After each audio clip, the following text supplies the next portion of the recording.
What's one value in your life that you would never give up? Growth mindset and consistency. Hmm. I love so much. It's Both. like the bread and butter of my life. Yeah. Yeah. This idea of labeling men as bad people until proven otherwise, Mhm. and the idea of the hyper competitiveness. And I really like competitiveness. Like, I'm okay with it. I'm okay with watching somebody and then being inspired to do better. I like that aspect of it. But when it comes from negativity, when it comes from self doubt, when it comes from insecurity, that's the part that I'm looking to get rid of. What would be their main comment about you? Like the most positive one and the most negative one? Love. Wow, we're going deep. Then once I start doing that thing and I start getting a little bit of an ego about it, like, oh, I'm good at this. Oh, I'm getting validation for it. Then all of a sudden it becomes a competition. Like, no, I cannot be worse than this person or else I lose my status. I lose who I am, you know? Yeah. Growth always happens through uncomfort. It feels so rich as that I can support somebody on this journey where they become a better human and then they have this influence on other people. I feel like that's my way of making a difference in this world, and that is part of my mission.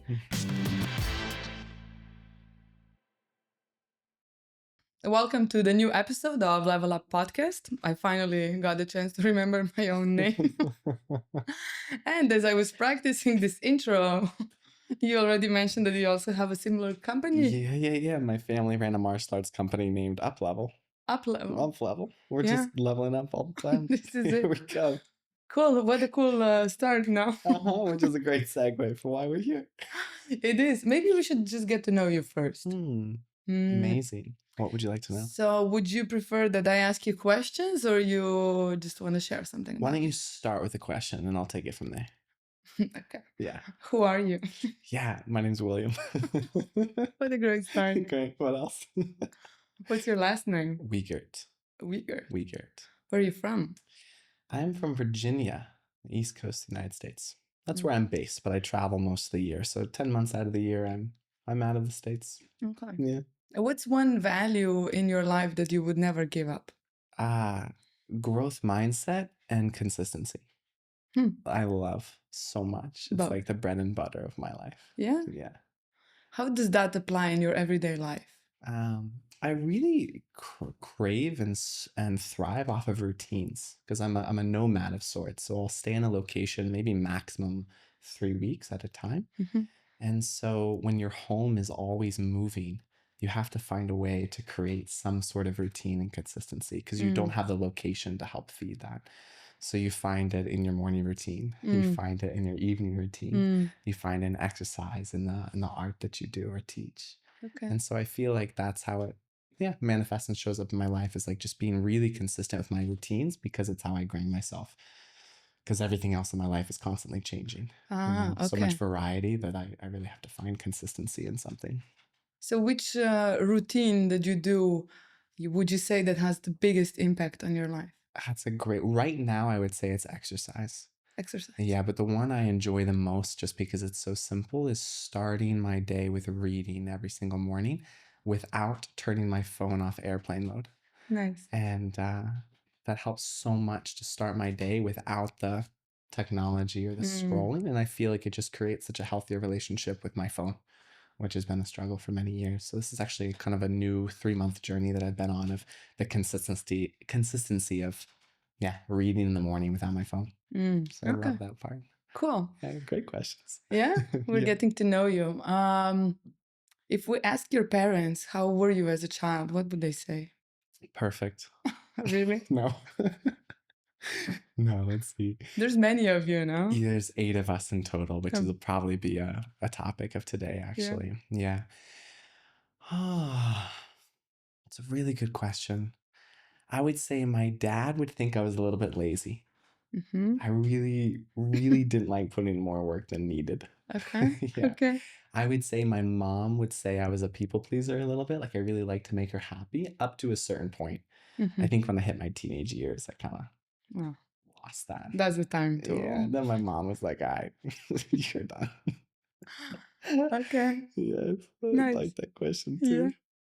Am I allowed to ask you questions or no? You are, I but am. let me do 2 more. Okay. Okay. I'll be patient. What's the Like you had a relationship before, Romantic relationship, you romantic. mean? I have many. What would be their main comment about you? Like the most positive one and the most negative one? Wow, we're going deep. Hmm. I would break I've had four main relationships. I would say the first three would say something more common. I would say the last one would probably say something very different. Okay. And the positive. Yeah. That's a good question. Yeah, probably. Mm. This one put me on the spot. Yeah, I think I was inspiring. I think they would say I was an inspiring person. Maybe it was my dedication to something that I believed in. Mhm. Maybe it was the dedication to try and heal my body. Maybe it was my dedication to growth. Like I think all of them could probably agree that I was an inspiring person. And the last one, you kind of made it very interesting. I would say I would include her in that too. Yeah, Yeah, I would. inspiring. I would. Okay, I would say they would all say that as the positive cool. comment. And what did they find the most annoying? Yeah, the most annoying. Mm. This one I would break up into the first three and the last one. I would say the first three would probably say that I was not as emotionally available. I think I was not, I didn't know so much about empathy and Mhm. understanding. I was very selfish. I think that's what they would say. The first three would probably say I'm very selfish. Really? Yeah, I And your think mom so. would say you're a people pleaser. Yeah, funny how that Interesting, works. huh? I think I people please to a certain place, and then Yeah. once the flip The- happens, then it's the other way around. Okay, makes sense. Yes.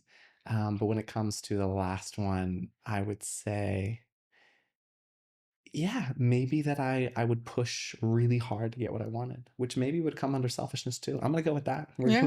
We're gonna keep it all together. Yeah. Okay. I would say selfishness would probably be the negative, and the positive would probably be inspiring. Okay. Do you think you need to be selfish to be inspiring?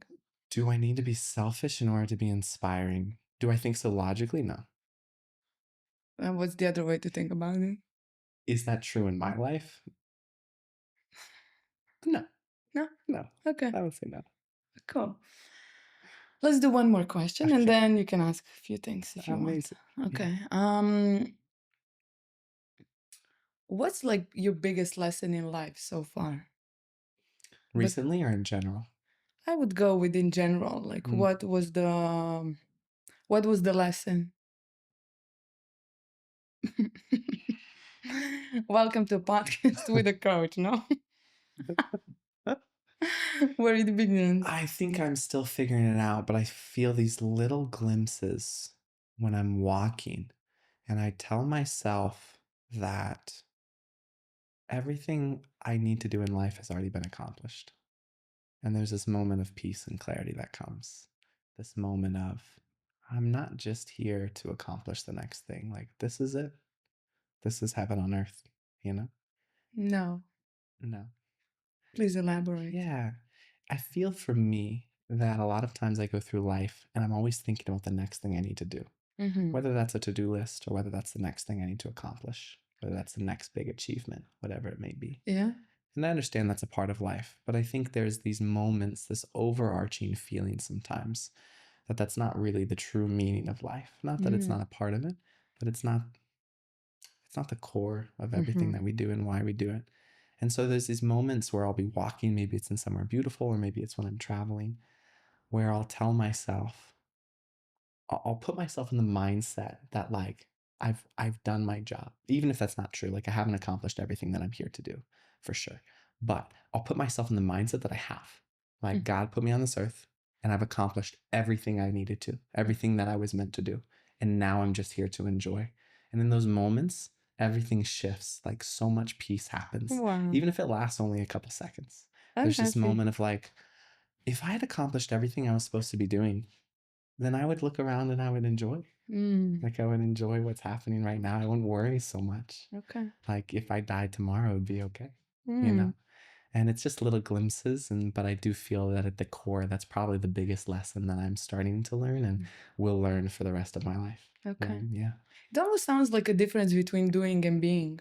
Exactly.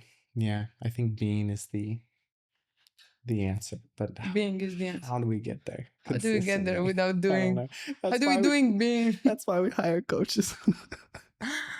Yeah. No pressure now for the coach. That's right. So, Sabina, Yeah. Okay, thanks for answering some of my questions. I'll be amazing. asking more. Sweet. Why don't you ask me a few questions, and then for the record, what we're going to be doing today, because William is so cool and he agreed to do it, Her words. following Brenda the Pioneer, that is to go through a coaching session Yes. so we can demonstrate how it looks like Mm, in the next, let's say, 45 to 50 minutes. So that's what's going to be happening. If you don't like amazing. my answers to the questions, you can Cool. skip forward. Cool. Yeah. Amazing. Yeah. Yeah. I'd love to start by asking why. Why do you do what you do? Which part? Yeah, the coaching part. The coaching part. Working with people. I mean, it takes a lot of time and energy. I'm sure you see a lot of the same patterns over and over. So at some point, I'm sure it's monotonous too. And I'm really curious what keeps you going. You know, the analogy that I'm getting is with the flower, that in the beginning there is no flower out there. It's in the ground. Mm, But then it just peeks through the ground if somebody is like watering it and if it has the right conditions, and then it grows, and then you can see this development of the flower. mm, And I see very much similarities with the coaching process, mm, because people come like under the ground mm, sometimes, and you're the one who sees the flower that could be. yeah. And you know that they also can see this flower, at least have the sensation that it's there, otherwise they wouldn't show up. Mm, And just to facilitate that process for somebody feels so rich, not in money obviously, but it feels so rich as that I can support somebody on this journey where they become a better human, and mm, then they have this influence on other people. And I feel like that's my way of making a difference in this world, and that is part of my mission mhm, and what I'm supposed to be doing. Because I feel like the main thing what I do is help people in transformation. mm, Transformation is not when you just go to the new level of optimizing something in your life. It's when you go to a whole new level of quality, mm, which can be super scary. And then to have somebody in your corner, you know, rooting for you, believing in you, and then me to be that person and to know that I had something to do with the development of this person is just, it's really so amazing. mm. Yeah. Yeah, this. So it sounds like your fulfillment comes from seeing a seed turn into a flower, like Yeah. seeing the potential of someone and then seeing them actualize that potential. Yeah, it just Yeah. brings me joy, satisfaction, pride, gratefulness. Mm. It feels really, really good.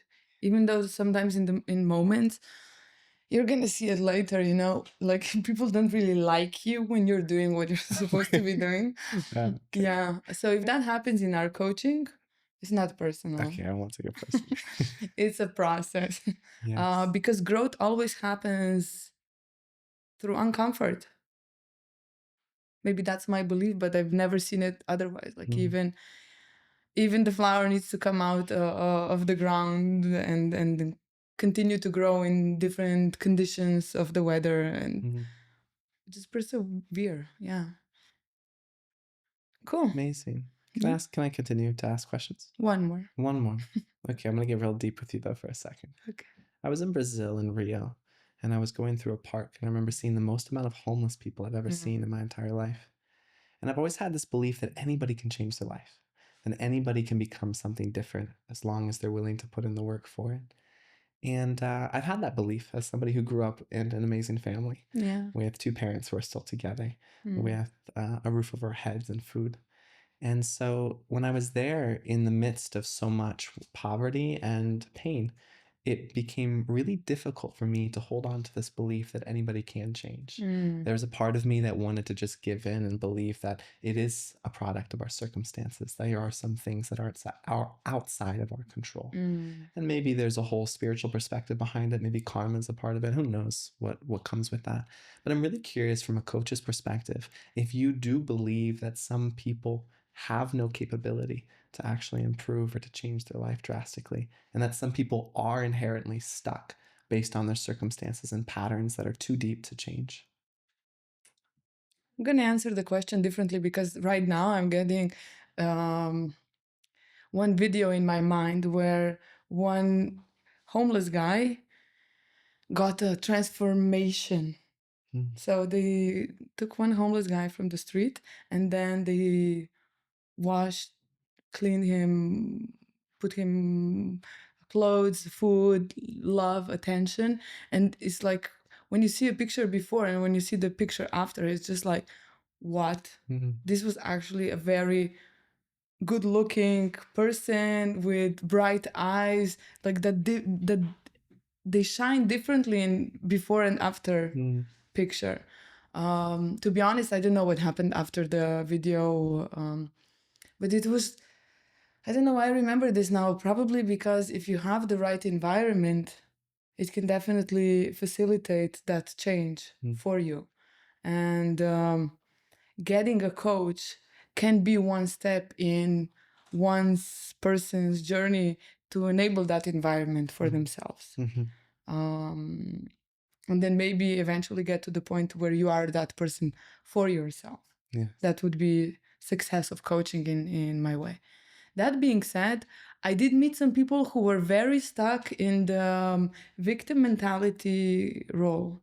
You know, that was my challenge in the beginning of coaching, is to go into psychological games. Psychological games ain't fun. Okay, nobody has fun doing it. It's just to pass the time because our psychological needs are not being met. And you basically have three roles: the rescuer, who's saving the victim, and then you have the persecutor, the bad guy. So the bad guy, the good guy, and the victim. Sometimes I would meet people who are so in their victim mentality that they would call my rescuer. And I would play certain psychological games. For example, kick me, which is basically you're asking me for help and advice, and it's like on your shirt it says, please help me. And on my shirt it says, I can help you. But I don't see on the back of your shirt that it says also, nobody can help me. You know, and I'm trying to help. I'm giving you advices. I'm maybe even doing more than I'm supposed to, because this is what tends to happen also in psychological games, that I do more of the work as the rescuer than you as the victim. So how to empower the victim that it can solve its own problems. Yeah. It's also coaching can help also by asking questions and empowering somebody to be able to solve their problems. Yes. That being said, for me, it was very hard to not go there. Just because, you know, coaches, therapists, teachers, that's the profile for the rescuer. Yeah.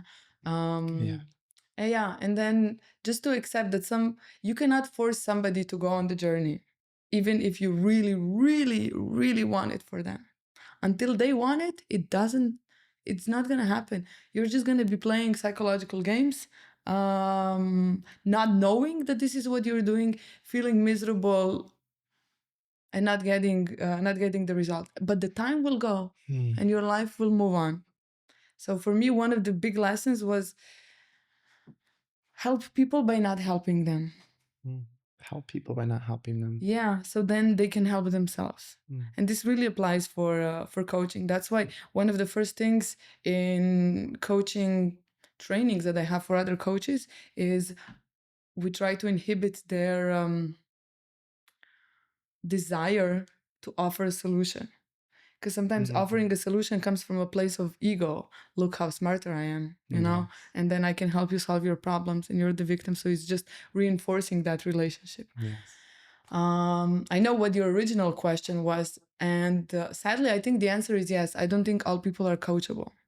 I just didn't want to say it so directly so it gets misinterpreted. I would say it's so important to have the right circumstances. And, you know, we also have homeless people here in Slovenia, and they can join different associations, for example, sell newspapers, get some income, change the narrative. Definitely, it's much harder.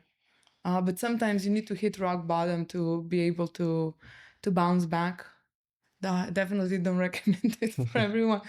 But I think it's also really important to know that everyone has a story, Mm. how they got where they are. When I was in San Francisco doing some research there was so many homeless people, so many. And I talked with a few of them. They used to be entrepreneurs, but they got bankrupt and now they just accepted life outside and they actually find it more enjoyable than going at it every single day. Mm. And I was like, wow, I definitely did not see that one happen. So yeah, I had a similar experience talking to somebody like that. So, sometimes what we perceive may not be the truth as well. So this is one of the lessons that I got as well. It's amazing. I'll stop here with my answer. Yeah, hearing you just mention how important the circumstances are, but also the internal belief that they want to change. Yeah. Like if that's not there, then they are not going to be uncoachable. Yeah. But maybe with a change of environment for somebody, along with their own internal desire to change, with those two qualities mixed together, it sounds like the belief is that anybody really could change if those two things are there. Yeah. Yeah. And if you're not too deep in the victim mentality. Which I think would be if they had a true desire to change, then that would signal that they're not, right? Yeah. Good summary. Amazing. Thank you for sharing that. You're welcome. Okay, so the plan for today. Ready? I'm gonna put my vulnerable hat on. The emotional accessible, no? So ready for this. Okay, so this is a simulation, but not really, because you're bringing an actual challenge that you're very unfamiliar with. That I have no idea, which, happens so often in coaching. Yeah. So what I'm going to be doing is I'm also going to be commenting on what I'm doing as I'm doing it. Cool. So real time. I get the behind the scenes. Which is like on the scenes at the same time. That's true. But we're going to try to keep the time frame of 45 minutes. Love it. So I'm going to put on a timer and I'm going to guide you through it. I'm prepared to change in 30. Yeah. Yeah. I'm an overachiever. In the beginning, I always like to start with principles of collaboration. Huh. Yeah. So one is that is very important to me is confidentiality, but kind of doesn't make sense because we're doing a podcast. So I'm gonna skip that one. Okay. Then it's something you already mentioned, growth mindset. Since you already mentioned it, how do you see growth mindset? Always wanting to get better. Just the simple. I always want to improve. Yeah. And what do you need to do in order to improve? Prepare to go through the discomfort of it. Okay, you get the gist of it. So that's one of the principles of collaboration. So if it gets uncomfortable, it's a good sign. Yeah. Cool. Yeah, but please let me know if it gets too uncomfortable. Great. It's a shared responsibility, not just mine, not just yours. I'll try to notice and double check, but I would also share the responsibility with you. Cool. Thank you. Yeah? Yeah. Cool. Next one, consistency. You're the perfect client, because the person that I love to work with, usually they do professional sports or something, because I know that they're consistent, they're goal driven, and they will do the work. Yeah. Yeah. So just mentioning everything about consistency, this means that whatever we agree upon, you actually do it. And you only do things that we agree upon. So it has your consent beforehand. I don't tell you what to do.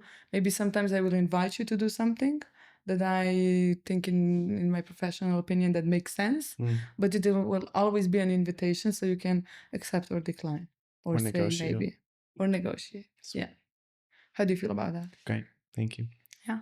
And then we have the writing, which already you got briefed beforehand to bring something to write. Okay. Good. Is there anything else that you would need in order for us to collaborate successfully? No. No? No. Okay. If it comes up, let me know. Sweet. So what we did right now is a contracting phase where we set, guidelines on how to do the coaching process. And it took us like 3 minutes. With somebody who doesn't have so much clarity about growth or growth mindset and consistency, I would go more in depth. And I usually go through what the principle is, why is it important, and how exactly we implement it. And then that's the first phase where I introduce the principle. And then the second phase is I ask your opinion, so we align on how we see this, because maybe there is something more that you see that I don't. And then we get the consent. So we agree to follow this principle. Yes, yes. And then at the end, I ask you for the summary of all the principles, because if this is going to be our guidelines for the whole coaching process, it makes sense to double check if you understood. Amazing. So but you're very good at summarizing. Yeah, it sounds like setting expectations. Yeah. It's kind of the main point. So can you summarize what are the principles? I remember the second one was growth mindset. Yeah. The first one was confidentiality, which we're not doing today. The third one was like agreement, like making sure we agree on the consistency aspect of it. Yeah. I think there was a fourth one. Writing it down, bringing writing material. Yeah. Good. So I like to do that just to double check if the client paid attention. It's already bringing your level of awareness way up, because you have no idea at which point I will invite you to summarize something. Sweet. Yeah. So it's another psychological thing that happens in the background. I'm paying way more attention. Yeah, that's one thing. And also then I get to double check how you understood it. Yeah. Okay, let's get to it. I'm so ready. Already? You ready? I'm ready. Okay. So what's up?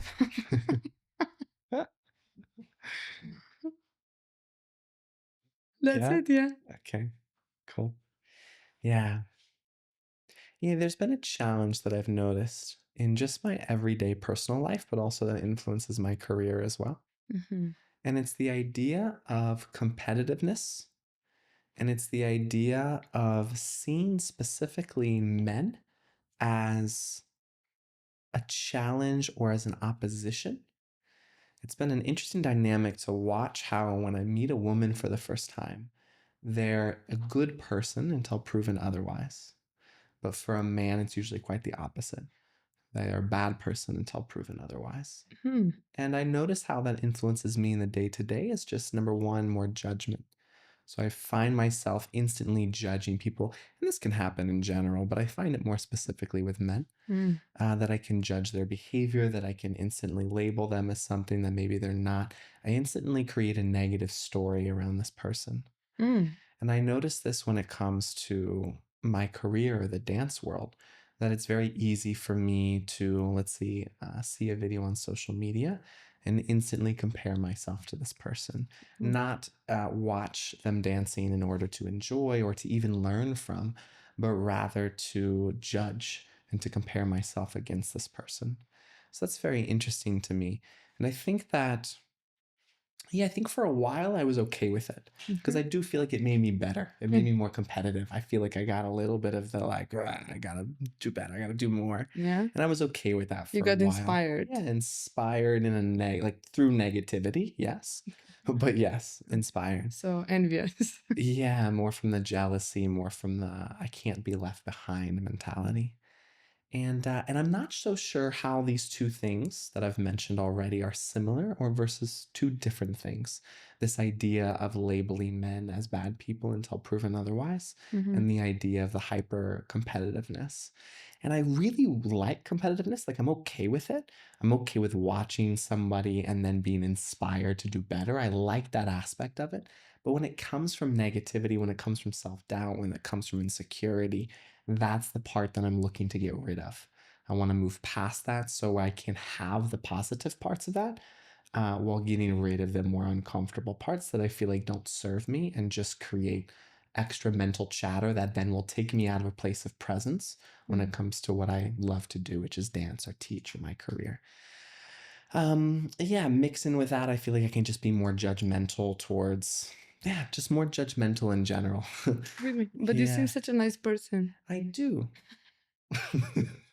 But I think I definitely have a more judgmental side to me for sure. Yeah. Especially the people that I don't know. I feel like I can very easily unhumanize somebody who I don't have a relationship with or I don't have communication with. And so when I inhumanize them, then it's easy for me to create stories in my head about this person. So let me get this straight. So for people that you don't know, you create stories and they stay in your mind for longer time. Could be, yes. Yes. What happens with people that you know? It depends if I like them or not. But generally, once I get to know them and we have any sort of relationship, that story changes almost all the time. How do you transition then from not knowing them to knowing them? Yeah, usually it has to do with a one-on-one interaction. Like I actually get to talk to them and get to know them. There's just been so many times where I have somebody who I'll label as something just because it's my instinct. Again, specifically more men than women. And then when that happens, I have that judgment in my mind. Mhm. Not that I express that outwardly so much, but I'm noticing it from an internal perspective. And then after a little bit of time, I'll have an opportunity to actually sit down and talk with them. And at the end, I'm like, dang, they were cool. I like them. And I'm like, dang, I went an entire year thinking that they were an asshole, for no particular reason whatsoever. It just feels like my natural instinct, my natural pattern, again, more specifically for men, is to instantly label them as a bad person. Mm. Yeah. And I find that happens way more often with people I feel anywhat competitive with, whether they're an attractive dancer, whether they're well known, whether they are successful, whether they're around my age. Put somebody outside of those boxes, and generally I find that I don't do that so often. So it feels like they're mixed together in the sense that the competition instantly creates a negative story about the person until proven otherwise. Okay. Last thing I'll add, maybe I feel like I'm a part of a community that has that There's has more to the problem. Okay. that has a lot of values that don't align with mine sometimes, whether it's like I don't really drink occasionally, but like not really. And Yeah. so when I see people who are doing this every weekend, then instantly I can put them in a different container and judge them more harshly because I see that our values aren't aligned. Not that they aren't. It's just that's the story I tell myself. So what do you want to work on? Yeah, I would love for my default setting to be I see somebody and I think they're a good person until proven otherwise. Men around my age, men in the same field as me, specifically, I would love to see them as great people with the potential of being friends until again proven otherwise. Then I'm okay not liking them. My mind is like, because for me as a coach, point A is the most interesting because I'm trying to figure out what your problem is within like 20 minutes, and sometimes the problem can be super deep. And this is what happens in the coaching process. They just dump so much on you. Like you dumped competitiveness, you dumped cognitive distortions, you dumped comparison with others, life positions, personal value in connection with other people. So it's just, I think the competitiveness also could be coming from there. So there's just so much to investigate. So much, yeah. So it's so easy for me now to jump to a conclusion or a judgment. But I really try in the point A not to do that, but to be as curious as possible. It's amazing. Which can sometimes be very hard because it's like, yeah, I think it's this. And then if I just go for that, I could be dismissing other things that are also important to the process. So it's also my professional due diligence not to go there. It's fun to do, like as we're coaching, this is what happening. Yeah, it makes a lot Also of in my sense. mind, I put 3 things here that I think could be very interesting. One is envy. Envy as an emotion is very, very interesting because, well, it's what is driving the society to move forward. We are social beings and we're comparing with each other, and because you have something better than I have, but I also think that I'm entitled to it. This is the definition of envy. So and I think this is also an important part for you because you compare more with men your age and similar things that they do. So you feel that you also should have the qualities, I don't know, material possessions or whatever that they also have. And you feel that you're entitled to it. Because if it's somebody else, I don't know, that has something that you don't feel that you should also have, you don't feel envy. You're like, wow, good for them. But if you feel that you should also have it, then it can bring this competitive vibe out. Then to make yourself feel better, it could be also how you position yourself in regards to them.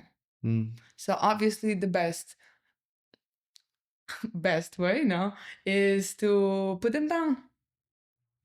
Put them down, and they need to prove their worth to you or to the world or whoever.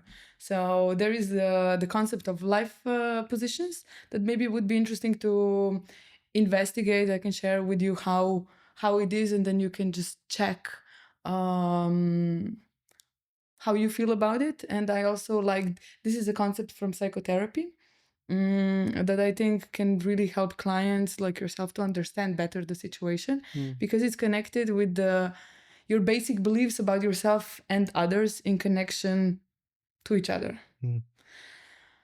And then I also put labeling. Labeling is, cognitive distortion, which means that you're not perceiving the world as it is, but you're perceiving the world through a certain lens that is distorting the reality. And it's so interesting to hear you being aware of it, yet you're still doing it. Yeah. Yeah. You think it's a new moment in my life where I'm actually starting to perceive it and be like, okay, I think I'm ready to finally do something about it. Well, before I felt like it was more in subconscious behavior in the background that's now becoming more into my awareness. Mm-hmm. Yeah.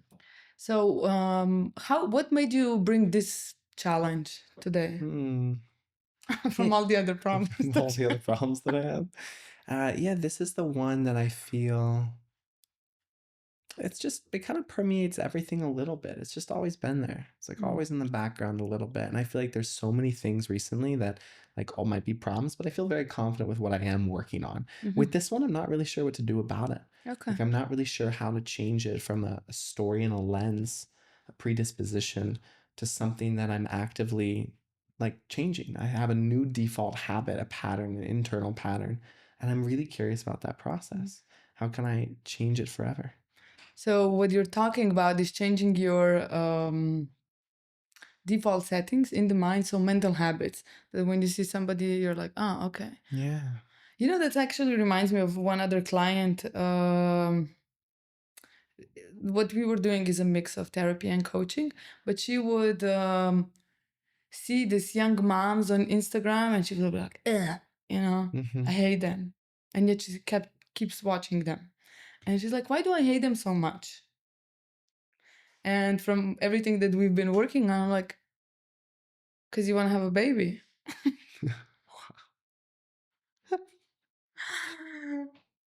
And then it's very relevant to her. Because it was the envy, right? It was the envy. She wants because then we actually investigated the emotion of envy and the fact that this is the moment where they're at in the partnership that she's in. Yeah. And that she has also this inner struggle of not being sure if she wants a baby. But then she feels this envy seeing these young moms posting stuff on Instagram. And then she would feel like, I wish to be like them, those bitches. Bitches.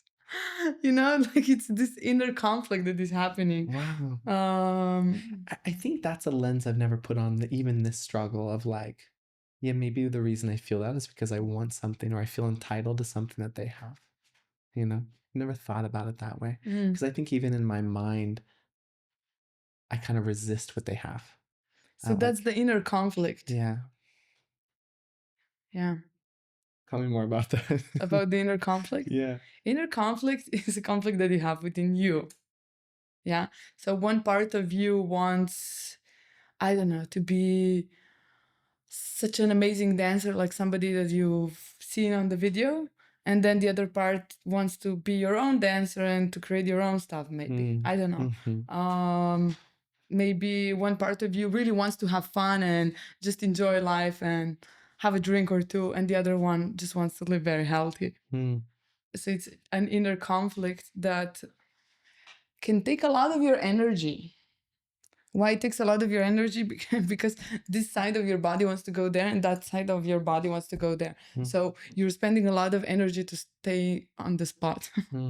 If it would be so much better just to align and go. Yeah. This helps? In theory.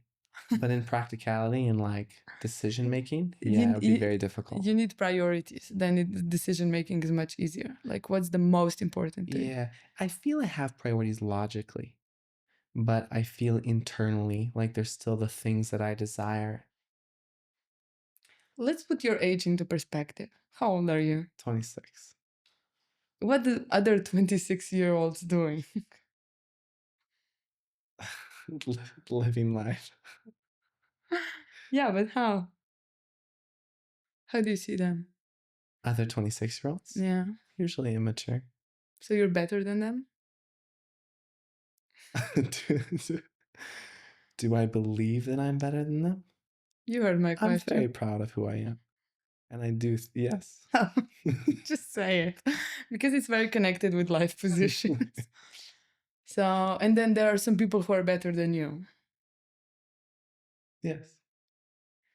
Yeah. Yeah. So, what do you need to do to make people who are better than you seem more accessible, or that you can be there also? In my current habit or how I would like it to be? Let's do both. Yeah. Current and how you would Yeah, like. I would love to see people that inspire me, people that are good at what they do, or people that have something that I desire.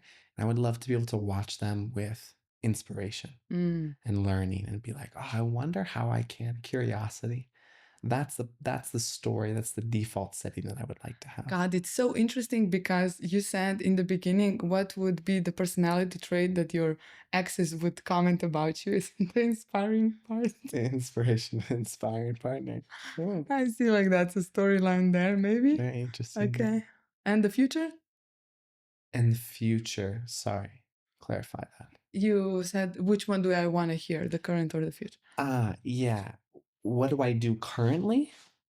It depends if they're in my field. It depends if I feel competitive with them at all. If I see somebody doing something cool that I'm just, yeah, something I notice is when I'm not involved in the thing that I'm watching. So let's say somebody is doing Afro beats dancing, and I'm like, I don't know how to Afro beats. I'm like, that's badass. Like I get inspired by it. I'm like, hell yeah. Then once I start doing that thing and I start getting a little bit of an ego about it, like, oh, I'm good at this. Oh, I'm getting validation for it. Then all of a sudden it becomes a competition. Like, no, I cannot be worse than this person or else I lose my status. I lose who I am, you know? Yeah. Yeah. So it depends on where it is. If it's in something that I like, that I'm a part of, that I feel good at, then it becomes a struggle for me. Before that, I'm fine. I'm smiling just because you remember the first question. One of the questions was, what was the biggest lesson of your life so far? It's just being and not achieving. Look, we're all struggling here. I love But the irony, so no? much, yeah. Yeah. So much. I But think that's do you why see it any brings. parallels there? Yeah, I mean, I think that's why it brings me so much peace when I have that thought of like I've accomplished everything I need to. Yeah, When that I don't happens, have to compete with I don't anyone. have to compete with anyone. Yeah, I've done everything that I'm supposed to do. Yeah, but you're also trained in martial arts. I would imagine there's a lot of competition there. It could be, but actually not so much. I think No? what strikes me more so is I'm the youngest sibling of 8, and I had 3 older brothers. And so with this, I felt always like in order to be accepted by them, in order to be able to spend time with them, I had to be good enough at the thing. And that was soccer at some time. That was martial arts. That was tricking. That was dance at some point. Like there was very much like if I'm not good enough, I won't be accepted. That's kind of the underlying struggle, you know? Cool. But weirdly, what strikes me as odd is the fact that I feel I have to be better than. Like it's almost, and I never felt that way with my brothers. I always felt like, oh, I just need to be good enough to be able to be accepted. Yeah. But now I feel like if I'm not as as good or better, then that's a problem. You know? Yeah, because it's a difference between private setting, family setting, where you're just automatically accepted, and outside. Could be. We're definitely gonna go with life positions Okay. as a concept for you to empower and understand. Because, yeah, now it's very clear that this is something that could assist you. I love clarity.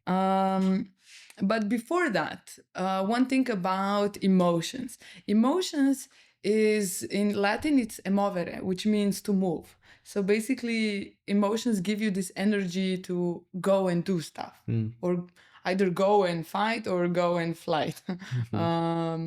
But they just bring this energy, extra energy that you invest somewhere.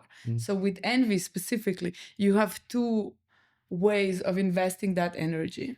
because you're comparing and you're seeing that somebody has something that you want and that you also feel entitled. So we have two checks. And then what do I do with this energy? I can be constructive about it and be like, wow, William, what are you doing that you're so good at this? Can you please share with me? I'm so inspired by you. Mm-hmm.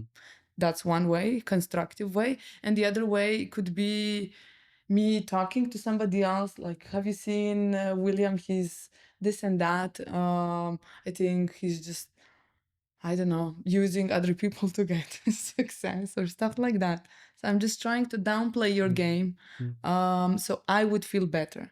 So in the first case, I'm using that energy to grow, and in the other case, I'm using that energy to diminish your value. So I would feel better about myself. Yeah, that's a little bit more my pattern with the people that I feel competitive with. The second one. Yeah, exactly. Exactly. Not outwardly, but very much inwardly. Yeah. So that brings me to life positions. I just wanted to clarify this about envy. And I just need to clarify another thing because people are confusing the two words. Envy and jealousy. It's not the same. Envy is what we've talked about. It's when somebody has something or some quality that you also want and you think you're entitled to. And jealousy is when the third person is involved. So, for example, I love somebody and then I'm afraid that I'm gonna lose the love of that somebody To somebody else. to somebody else. So there's always a third person. They can be either physical or imaginary. It doesn't matter. The thing about jealousy is fear of losing the loved one. Yeah. Okay, so completely different emotions. That's so interesting. I've never heard it said that way. Yeah, so yeah. That's a question. Of course. Yeah, what does the if I had, because you mentioned this idea of envy being like it's energy in motion, right? So it's to get me to do something. I have two branches. I could do it constructively or I could do it negatively. Yeah. And I'm curious if we feel like envy is something that's good. Is that something that's like, no, that's an okay emotion to have? Or does that come from a lack of self-worth? If I had a higher level of self-worth, let's say, would envy be as prominent, or would it still be there? I would just choose the more constructive route as a natural way of going about it. Like, are we dealing with envy, or are we going behind that and changing something in order to not have envy? Like, I'm just curious if envy is positive. You're curious how I feel envy, and if I feel envy, if my feeling of self-worth is higher. Right. If I feel envy, does that mean that I don't have a high enough self-worth? Or are we looking at envy as like, no, that's a very natural emotion to have, even through a healthy perspective? That's a very natural emotion to have.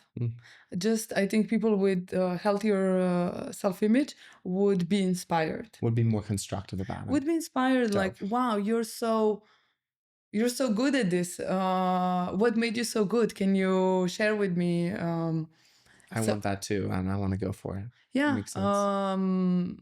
That, and then people who don't have such a high personal value, or they don't see themselves this way. It doesn't matter. Like, it's how you see you. That's the thing. And if I see myself as not as good as, then always in the comparisons, I will have people who are better than me. And then maybe strategically, another cognitive bias, I will be searching for people that I'm better at when I have those days, of not feeling so great. Okay. That's very helpful. Yeah. So the root cause, so the envy is a natural emotion, but the root cause will influence which branch it takes most naturally. I think so. Makes sense. I'm in for it. Yeah, I feel good about this answer. Okay. That's good. Yeah. Yeah. Because okay, let me explain one other thing, which is how the emotion is formed. You have different, actually, you have so many different explanations for emotions just because it's such a mysterious thing, but it's really not. It's very mathematical. Yeah. So the intensity of the emotion will be aligned with what value you give to the stimulus that produced it. Makes sense. So first you have the stimulus. A stimulus can be inside or outside. Maybe I just feel like okay, I remember of a person that died and that was very close to me. And I just remember, so it's an inside stimulation and it can come to sadness. And the more that person was important to me, the more sad I can feel. Mhm. And nothing in the outside changed, you know. It can be outside as well. So I see my partner, I don't know, being very close to somebody else. I go to jealousy. What if this is the next person that they're going to be with, and what if that, and then you can again have the constructive way of investing jealousy or non-constructive way. Mhm. So what happens is that you also have emotions happen very fast, but you do have a split second where you can consciously choose which option you're going to go with. But first you have the stimulus, then you have the perception. So there's so many things happening, so many stimulus around us, and then certain stimulus come to the front. Mm. And then Based on the value that I place on that thing, that'll the be. value comes after. So then after perceiving the stimulus, then I have a perception, which means that I give meaning to this one. Oh, wait, this interaction was important. But I didn't mind when my partner was talking with somebody else. But this one somehow feels different and important. So that's one thing. And then it's valorization part, where it depends how much I value the relationship that I have. If it's a very valuable relationship, like 10 out of 10, I will feel fear, a big one, like a knot in my stomach, maybe sweat in my arms, my pupils get dilated, all of this. Okay, maybe it's more casual now, the relationship. I feel something, but it's not so strong. Okay, so it will always depend on what kind of value I'm giving to it. And then the next phase of emotional reaction is the physical sensation. And usually when you ask people about what do you feel, they will speak about their body. Yeah, I don't feel good, or I feel like something is on my chest, or I feel a knot in my stomach, because this is the moment where the emotion becomes conscious. After the story, or you used a different word. After perception, apperception, valorization, all of it happens on an implicit level. So sometimes when you don't know how you feel about something, just check with your body what is telling you. And then after having this sensation in your body, you get this desire to act. Okay. And sometimes this desire to act is so strong that you just go to acting out. You go directly to behavior. Yes. For example, you feel anger, you just want to punch somebody, and then you actually start screaming and punching. That's called acting out.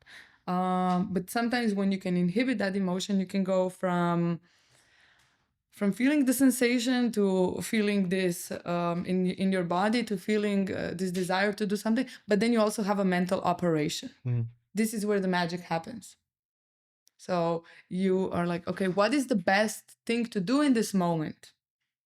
So in this moment, the best thing is to count till 10 and do a few breaths, and then speak up about the thing I'm upset, or the boundary that has been crossed. So, and then your behavior can be a stimulus for somebody else. You know, so that's how emotion is formed. And you can do a lot on the intensity of the emotion with valorization, physical sensations, and mental operations. Those are the, in my opinion, entry points where you can change your emotional responses or your emotional habits. But in order to change your mental habits, that will influence your emotions, because there is obviously a connection there, how I interpret a certain stimulus, that's where you want to go. Yeah, that's I think the place that I want to change. Yeah. To create better emotions, to create better responses that serve me better. But one way could also be for you, when you feel this envy, how do you feel? How does it feel? Like physically in my Yeah. body. I don't know if I could tell you exactly like, oh, this part of my body feels something. Yeah. But I can say it just feels like low energy. I just feel like it takes me down a notch. annoying. It gets me in my head. Start thinking more. I start putting more pressure on myself. Like it just creates this negative cycle that doesn't feel good. I wish I could be more specific than that, but Yeah, but it's yeah. okay because you can already ask yourself what I could do to change how I feel in that moment, Mm, to allow yourself a different emotional experience and different emotional response. okay. So when something happens, a stimulus, I tell myself a story. I feel an emotion. I notice that that process is happening. I ask myself the question, okay, what would I need to do right now to feel better Yeah, about it? Okay. that's one way of changing it that is very Can you give me an practical. example of what could possibly be an idea based on the circumstances I've shared with you? So let's Um, say I watch a video online or I see somebody dancing. They're around the same age, I don't know, same demographic as me. I start comparing. I start watching, judging. Why can I do that better? Are they doing it better? I'm in my head now thinking about it and need to train more. Great. okay. What could you do? um, See, the old Sabina would give you a suggestion, and this Sabina yeah, was also like so close to telling you what I would do, but the coaching is not about that. yeah, Maybe you can write down 3 things that you could do. yeah. Right down. I can do that. I think the first one that comes to my mind instantly is asking my yeah. It reminds me of Tony Robbins. Ask yourself better questions. So I think I could ask myself like, what's one thing I can learn from this person? I like the question. Mm-hmm. Feel free to write it down. Say it again. That question. Yeah. I am. What's one thing I could learn from this person? Maybe the second one would be, what do I like? Like, what do I enjoy about watching this or this moment?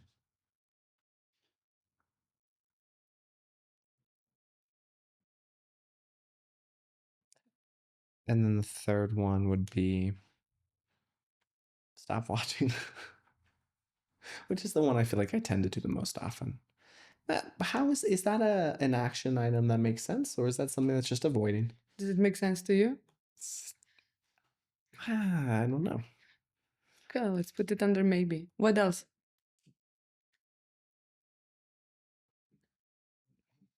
What other things could I do to feel better in that moment? Mhm. Yeah, I know that if I like the person, like if I had an experience with the person that I enjoyed, like, that's a cool person, then I feel like that would change the way I feel about watching them. So learn, like, find a way to like the person, in essence. Maybe that's a little more of a longer term one. I think for me, what comes up is just finding a way to change the story. Like, what's a story I'm telling myself that's making me not feel this way, you know? And I think the story that I sense behind it all is when I see somebody doing something better than me, it Yeah. means that I'll lose something in that process Mhm. rather than maybe the alternative, which is if somebody's doing something better than me, then it's an opportunity to learn and grow. Or it's good for me in some way. Like somebody being better than me negatively impacts my life, makes it worse in some way. I think that's the story that I recognize behind the scene. So finding a way, not that I necessarily know how, but finding a way to change the story to here's how this serves me in some way. And I think my question's up above. What's one thing I can learn from this person is instantly becoming a way that it serves me. Yeah, so this is going to the mental operation. So instead of you going into overthinking and doubting yourself and all of that, you can just that's a mental habit. You can just refocus your mental energy into what is one thing that I can learn from this person. Mm, And then you start to watch videos and then you find new things that make you want to grow, which is one of your main values, right? mhm. Yeah, I'm writing down focus the energy into how does this serve me? Yeah, cool. Great examples that I came up with. Thank you. You know, this happens also in coaching so often. So, what should I do you know, like I have all the answers you ask me. And then here I am as a coach believing that you have all the answers. And then this little look that you give me before you start writing your ideas, it's priceless. You know, this is also one of the elements of a coaching experience that I enjoy. I love that mentality you mentioned, the mentality of this person has all the answers. You do. Look at you. You have 4 or 5 ideas. And if I ask what else more, you would come up with more. But I'm trying to also demonstrate what is the point of coaching and keep the timeline and make you feel comfortable at the same time. So which option do you like the most? The most? Yeah. Which one do you feel like could get you from watching those videos and overthinking to watching those videos and feeling inspired? I think the one I like the most is what's one thing I can learn from this person. However, it still comes from a foundation of competitiveness, of like, I need to get better. So I feel like it's a little bit of a fake out. The one that would truly, I think, change everything is find a way to like the person. I really think if I could find a way to like the person, then I would genuinely enjoy watching them move. I would genuinely enjoy supporting them. The other one, the number one of what's one thing I learned from this person, I think is great, but it still comes from, I think, the same root feeling of envy. Okay, let's go with your instinct then. So what can you ask yourself to guide your mental attention to know this? Because this is also a cognitive bias, you know. Optimism is a cognitive bias. Pessimism is a cognitive bias. It's like we have the same situation, but you're noticing all the good stuff about it, and I'm noticing all the bad stuff about it. Yeah. You know. So how could you reprogram your mind to start noticing good? What kind of question could you ask yourself? Or you know what, let's go with 3 questions so you have options. Yeah, the first one that comes to my mind is like, what do I like about this person? Yeah, so it seems very obvious, no?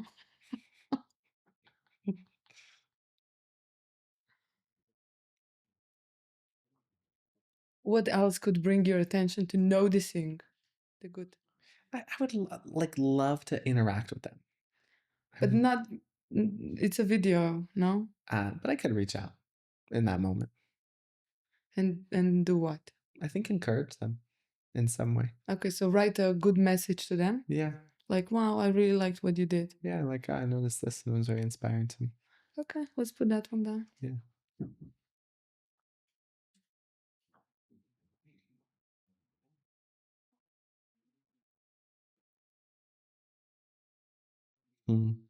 One part of me really wants to say that's a beautiful suggestion, but the other part of me, the coaching part, is like, don't evaluate his suggestions because that can also guide your preferences. Makes a lot of sense too. Yeah, you don't want to But give now them I any spoke bias. about it out loud, just so you guys know what I'm thinking at the same time. So now I'm gonna be biased the whole time. I just want to make you happy. What else could I pick? Write one more question. Yeah. How can I enjoy? How can I like the person? It's not how can you like the person, how can you allow yourself to see the good without knowing the person? Yeah, something I rarely do is watch a video just for the joy of actually watching a dance video. Like just to actually appreciate it. Always usually it's with the mentality of either supporting person if I like them, or if I don't know them, which automatically usually means I don't like them for some reason, then it would come down to to compare and to judge in some way. Yeah, so Not what's so the third harsh. thing that you could do? Yeah, I think just see if I can appreciate the video. And we're speaking about videos. But yeah, find a way to just thoroughly enjoy it for the art that it is. How? I mean, I kind of feel like just having that mentality would change something. Like just putting effort into what's something that I can enjoy about this piece of art. Is there something that you could do before watching the video? Before watching, it kind of springs up on you on social media. I don't know if I'll be so Intentional? conscious. Like before, like if I'm about to open the video, I'm like, wait. I think having the mentality going into it would probably serve a lot rather than noticing in the moment. Oh shoot, I'm doing it again. Let me try to change it now. Yeah. But rather when I see it What could before be watching it, the reminder before watching? I think it would be the reminder of telling myself, yeah, how can I enjoy this? Okay. For the record, it sounds like we're just talking about videos, but there's so much more Of course. behind Yeah. it. Um, This is like one little area of So- the entire topic. yeah, but it's like a small action plan that's gonna come out of this, no? So what's the question that resonates with you the most that you could start asking yourself today or tomorrow? I really like the first two just because I think it's challenging. Like, what do I like about this person? And can I reach out to the person with encouragement? Okay, If I'm going to spend enough time watching a video of somebody, then I think they would deserve something from me. okay. It could be okay. Is that something you would be willing to do? Yes. I noticed some Yeah, hesitation. there was some hesitation there because I had to check in and see if it's something I would actually do. But I would. Yeah? Yeah. What do you think how many encouraging messages you're gonna send out in the next week? In the next 1 week, Yeah. I don't know if I'll be watching so many videos in the next week. So is it a strategy Yeah. from before? Yeah, but I would love to commit to 5. 5 encouraging 5 messages. people, 5 encouraging messages to people that I don't know very much, but I have judgment towards in my heart. Okay, let's put that one on Yeah. paper, no? Cool. Cool. I'm intrigued to hear in 1 week what did they reply and how did that Yeah. make you feel? Yeah, let me not commit to 1 week just because again I don't know if I'll actually watch that many videos within that time frame. Okay. What's the time frame then? Within the next month. 1 month. Yeah. Okay. Yeah, mostly because I just don't know how much I'm going to be doing that. But as soon as I can, I will. So within the next month. Okay. Let me write that down. Right now, one part of me wants to go to physical relationships in terms of in person, because this applies also in person. But the other part is checking the time and is realizing that we should close. So let me explain you about life position. Love that. So again, it comes from psychotherapy, Eric Berne.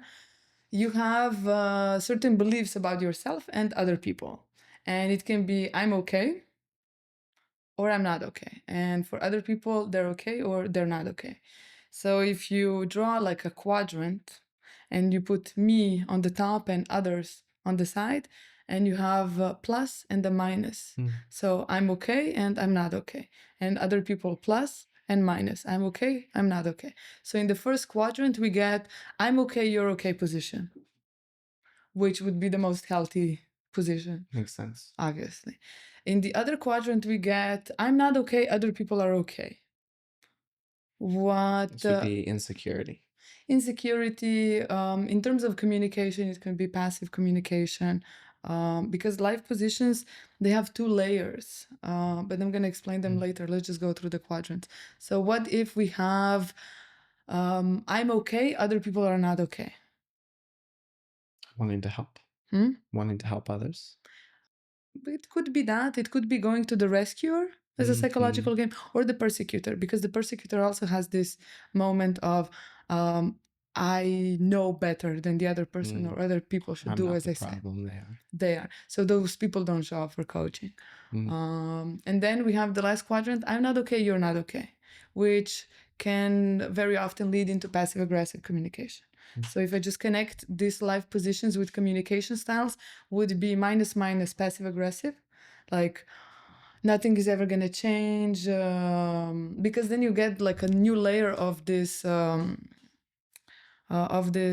chart, which is also the world. The world is okay or the world is not okay.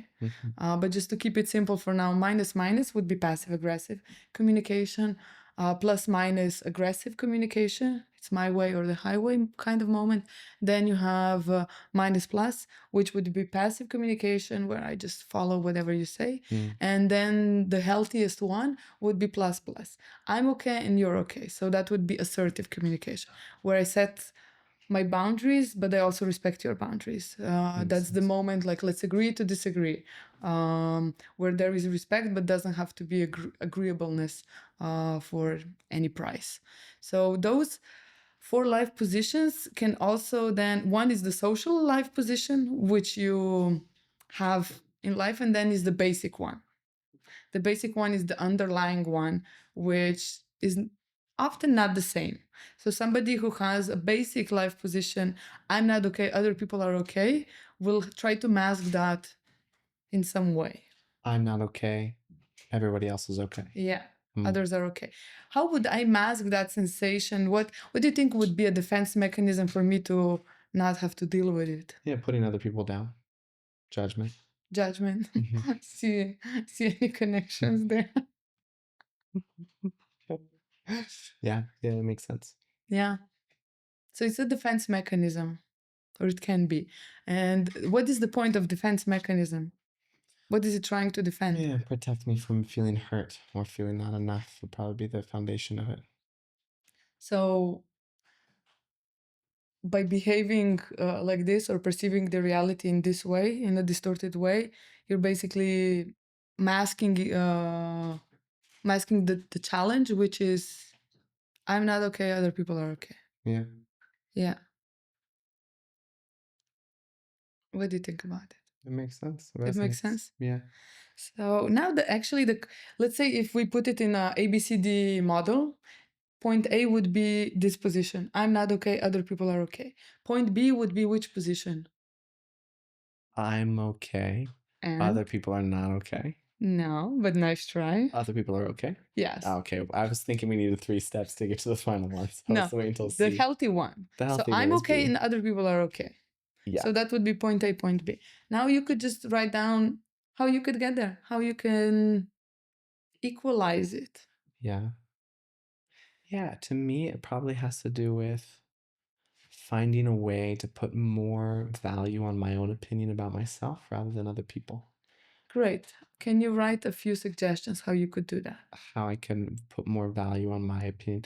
I think one of them is not asking other people's opinion. Just write them down. Let's go with 5. Not talk about them. Write them down first. Okay. Yeah? Okay. Cool. I love this moment when the client has to think because this is where the magic starts to happen. And let's hear it. Yeah, the first thing I wrote was not asking others' opinions. Yeah. Because maybe instead of asking from a place of, yeah, it's looking for validation. Yeah. Is it good enough? Yeah. Is it good enough? Can you confirm that I am as good as other people? Yeah. Yeah. Okay. The second would be asking myself how I feel. Mm. Like instead of asking others, number one, not doing that. You are the others. Yeah, and I am the others. Okay, how do I feel about this? You know, how do I feel about that? Okay. Third one is asking myself, but first. So I can maybe ask both myself and the other person. So I get clear on what exactly is I believe, I feel.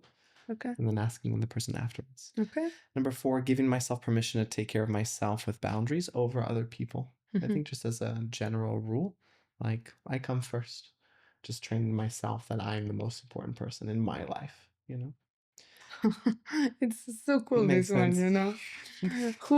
Who else could be more important in your life? Nobody. Number You 5. didn't convince me with your answer. I did not convince you. Yeah, but it's okay. We're gonna have more sessions. Number 5, surrounding myself with people who believe in me. So a culture that's automatically one of Oh, you're the belief flower and that is putting encouragement. herself in a fertile soil. Yes. Number 6, writing things down every day that I'm proud of myself for. So like reaffirming the things that I think I'm very good at. Yeah. And then number 7, writing things down that I feel are unique about me, that I feel like are different about me than other people. So I see what's special in myself. Cool. Yeah. Nice. Good suggestions. Thank you. Congratulations. I know you're at the point where you don't need other people's validation, but I give it anyway. Thank you. Just because of the irony. It did feel good, I must say. No, but I would do it anyway, but now it's just more fun. Can you say 3 things that you're proud of? About myself? Yeah. I'm proud of my discipline and my consistency. I'm proud of how much I'm growing in my ability to control my life. Yeah. And to make better choices that serve me over other people. Mm-hmm. And number 3 is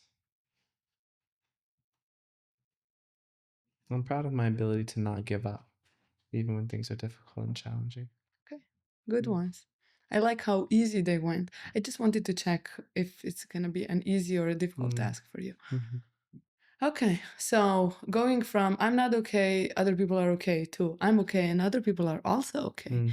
Which of these options feels the best to maybe put into practice? I really like the idea of asking myself how I feel more often because I Yeah. feel like it's so easy for me to instantly create a story or a question in my head of how do they feel about this? Okay. What do they think? So I maybe would really love to change the habit to like, how do I feel about this? Because that's the part that's most important. because you're the main person in your Because I'm life. the main character in Yeah. my show. Yeah. Yeah. Okay, so let's circle that one. And when you say more often, what do you mean? Uh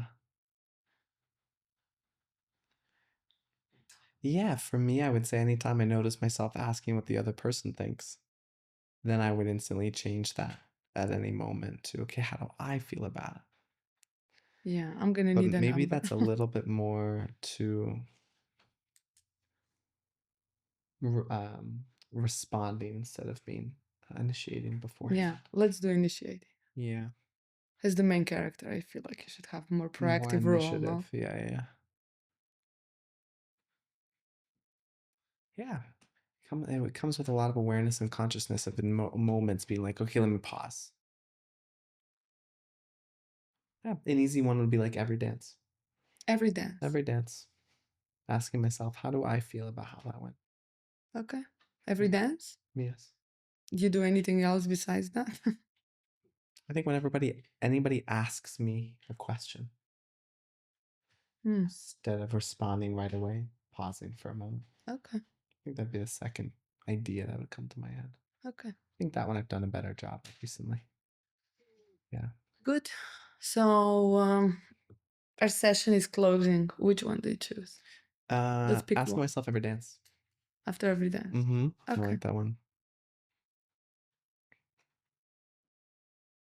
So what happens, for example, if you have a bad dance? Based on my opinion or their opinion? Based on your opinion. Uh,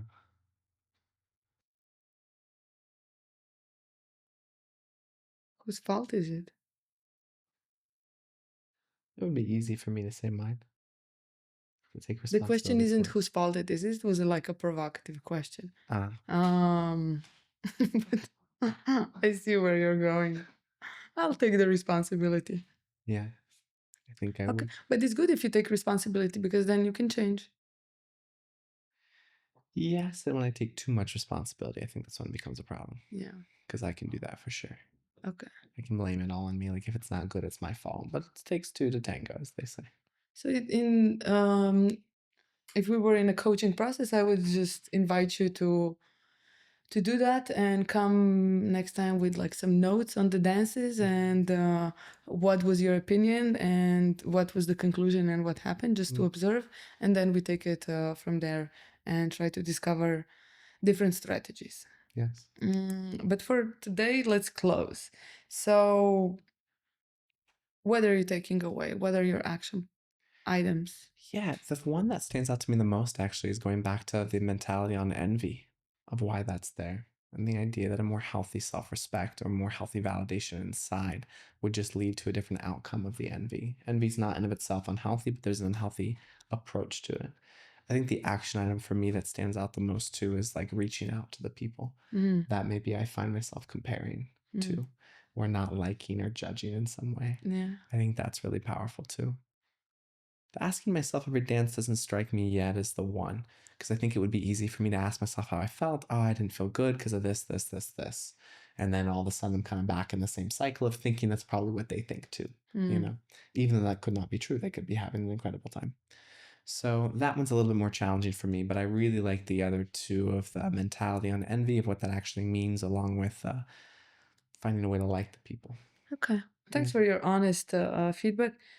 Perhaps until next session, you can think about what could be other ways of going from I'm not okay, others are okay, to I'm okay, others are okay. So Mm-hmm. just add things to the list, and maybe we check the list next time again and see what resonates better. Amazing. Yeah. Yeah. Okay. So how was it for you? Yeah. Asking your opinion. Yeah. Yeah. Yeah. I really like the turning it around on the client, aka me. I think that was cool. just the moments of like, oh, I'm curious your thoughts. And you're like, what do you think? You know, Yeah. I think that was cool for me. I like some of the concepts that you brought up. Again, the idea of envy being one of those, the quadrant being another one. That makes sense to me too. And I love the mentality overall of just that like the client has the answers. Hmm. I think Well, that's you very do. cool to me too. Yeah, I like that mentality behind it because then I think it takes it away from a place of ego too, instantly as the facilitator Yeah. of the process. And it can change to, okay, they already know it. Let me just help them get to it. Yeah. And I like that mentality from a coaching perspective too. Not one I've thought of. You know, very common in coaching, people with "I'm not okay, other people are okay" would show up for coaching, because the other ones, I'm okay, other people are not okay, don't show up for coaching because other people are a problem. So Yeah. they should go and get coached. Yeah. So it gets very, very interesting if I get one of those sent to coaching, you know, because it just requires completely different dynamic. Mm, You know, you just need to stand your ground, mm, and then help them understand that maybe possibly they could also be part of the problem. yeah. It's just a very different coaching. I just want to comment on two things. One is, thanks for taking the time and sharing, Mm, and opening up to the level that you did. It means a lot, because it's not easy, but I feel like it can be very meaningful for people. So thanks for doing that. my pleasure. Thanks for Mm. having me. And the second thing is, I just want to comment how I would go in the coaching process moving forward. So I'm not okay, other people are okay. Most likely there is a driver in the background that is connecting personal value with other people, because it's this thing. And putting together also what your mom said and how your past relationships would view you. Probably there is a please other driver in the background. So I would go and give you a questionnaire just to double check what is the result. And then we would go and start to change the limiting beliefs connected with your personal value, and just giving yourself the permission more times and more often that you really are as important and as other people, Mm, and that your opinion matters, and that you can give that validation to yourself. And at the end of the day, you don't have to do anything to, you know, have this love and respect from yourself and from other people. mhm, You just are. That's enough. Because we've been trained throughout our childhood, different trainings like be perfect, please others, work hard, hurry up, that the love is conditional. So we would try to make that love that is right now conditional, but getting towards unconditional mm, for yourself. Also, I think now I'm going to mention the book. I'm writing a book about drivers and how to work with drivers in coaching setting. I'm going to start with the book called Who's the Driver? Coaching a perfectionist. So I'm going to start with just presenting how I would coach somebody who has perfectionist tendencies and conditional love towards themselves, in terms of, I'm okay if I do things perfectly, if I do things in a certain way, yes. if I do things without mistakes. And then the second book will be about please others. It will be how to love me no matter how other people are. And that's a wrap, everyone. Thank you. Nice. Level up. Thank you. Love a lot.